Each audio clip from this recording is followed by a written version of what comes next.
Mycorrhizal mushrooms grow in a symbiotic relationship with living plants. The mushrooms provide their plant hosts with access to trace elements for healthy growth, and in turn, the fungi receive the sugars they're unable to produce for themselves. A Swiss couple, now resident in Nelson, has a business growing and processing mushrooms, as well as teaching visitors to their property about these fascinating fungi. When we came to New Zealand, we had a look around for a lifestyle property a bit, and coming from Switzerland, in autumn it was our big hobby to go foraging for mushrooms. And yeah, we had this property, and with the old man pines, there grew a few slippery jacks or pine bolete.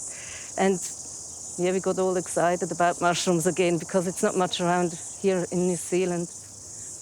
We've got 53 hectares, and about a third of it is planted in trees. We have planted about 2,500 trees for the mushrooms. We started with the Motueka market and then Nelson Farmers Market.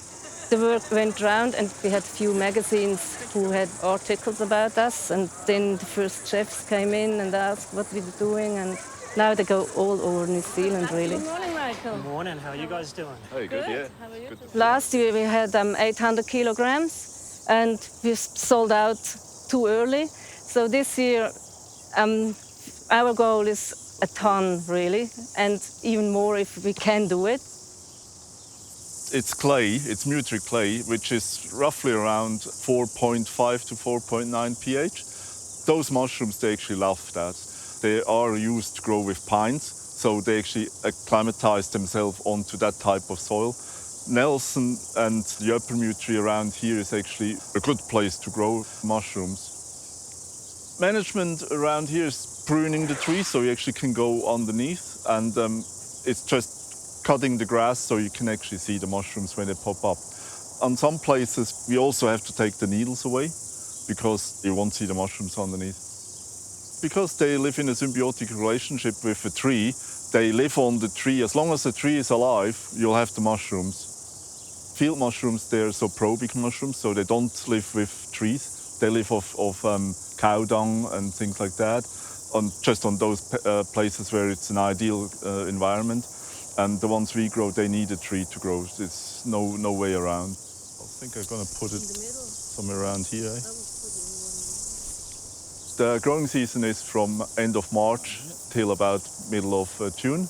But we have sometimes flushes, especially after big rains, before Christmas or just after Christmas, where we get a surplus crop, actually. It's actually quite nice to get a bridge between that and when we start with the big harvest. We just went for a walk this morning, and we saw that after the rain we had, we saw actually here little ones coming up. And because it's still summer, it's probably about 28 degrees at the moment, they need some moisture. So we're going to put an irrigation in for here, a temporary one, because that's going to be probably in 3 or 4 days, that's going to be up to about 10 kilograms of mushrooms. Those ones here are pine bolete. They're very, very small at the moment. They got a sponge underneath and quite a slimy top. It's very nice dried, and we use that in our dried mushroom mix we do. We are in the lot we planted first with the infected trees. That's the saffron milkcap. It's a bright orange mushroom. The name comes from the sap. It's a very firm, meaty texture. Vegetarians, they like it a lot because it's a good meat substitute. And you can't overcook them. They're always stay firm. We have got a fly agaric. It's poisonous, but you wouldn't die of them. But it's not recommended to eat them. You get quite sick. We have 5 different varieties from the bolete family. We dry and mix them together and sell them as a wild dried mushroom mix. And we have got a risotto mix. With the saffron milkcaps, if we have too many, we pickle them with white wine vinegar. And this year we smoked them before pickling. So going to see how that goes. We propagate our own trees now. Those ones are 2-year-old. They're still together. And before we plant them out, we will inoculate them with the saffron milkcap. Those stone pines, they actually love those mushrooms. We got an old one here, and as you see, that white stuff, greenish stuff here, that's actually the mycelium, which is still attached to the mushroom. We cut that off, and then we have a little bit of compost in here. You see all the roots are already here, so we just loosen it up a little bit and put them right on top in here. This one here is a 1-year-old little stone pine. You see that the shell is still here, it just popped out. This one is already inoculated with the saffron milkcap.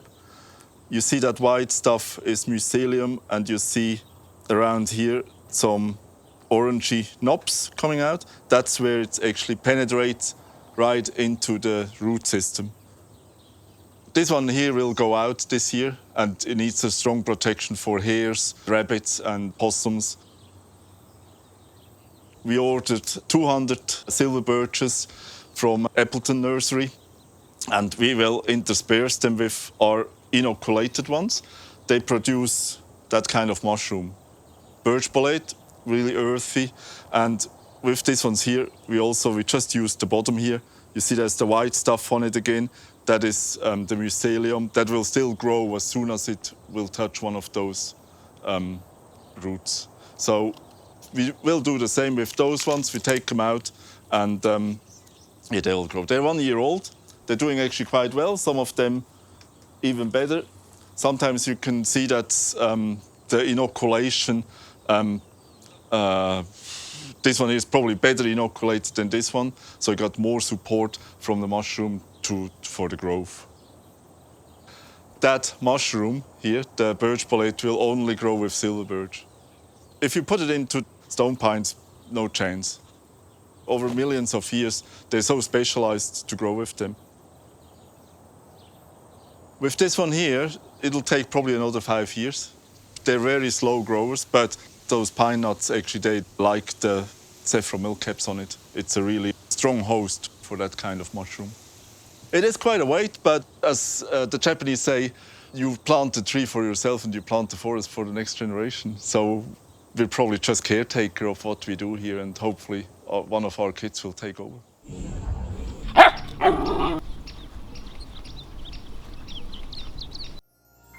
This program was made with funding from New Zealand On Air.